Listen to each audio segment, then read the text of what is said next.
question. So I welcome the political impartiality guidance that's been produced recently. Of course, political neutrality is incredibly important in schools. It's not just about teachers telling children how to vote. It's become much more complex than that with different political ideas that have come across. But I think, of course, the political neutrality is important, but there are also wider safeguarding implications about introducing adult ideologies and ideas to children at an age before they're ready to cope with them. And I think traditionally, schools have been part of our defence against radical and extreme ideologies, and we must, of course, teach about tolerance and anti-bullying, and we must make children aware of what's happening in the world in an age-appropriate way. But there are safeguarding implications about talking about some of these ideas, even in a political neutral way.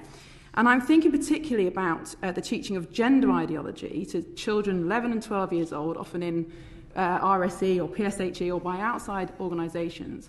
And you've got prepubescent or pubescent children who don't have a settled idea of sexuality or gender. You know, they are children, they are in a discovery phase, and they are being told by adults that they trust that if they don't conform to certain gender norms, they may be the opposite sex, or they may be non-binary, or they may not, they may need to go away and explore more. And they go away and they look on the internet, and they engage in platforms like Reddit and TikTok and Discord, where they meet adults who tell them how to obtain testosterone, how to go down a route of surgery, how to present in a way that, they're going down a route of transition.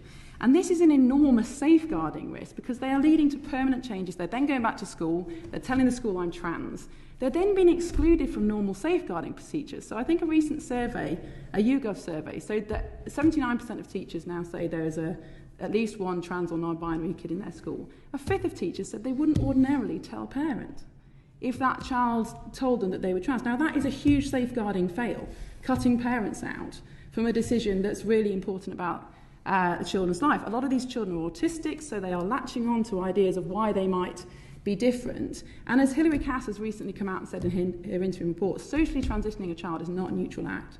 It has long-term consequences. It's natural for children to be questioning sexuality and gender and all these kind of things at age 11 and 12. Do you think there are safeguarding implications for introducing those kind of ideas to children in schools by trusted adults? And what can we do about it beyond just guidance about how it should be taught? Should we look at whether it should be taught at all?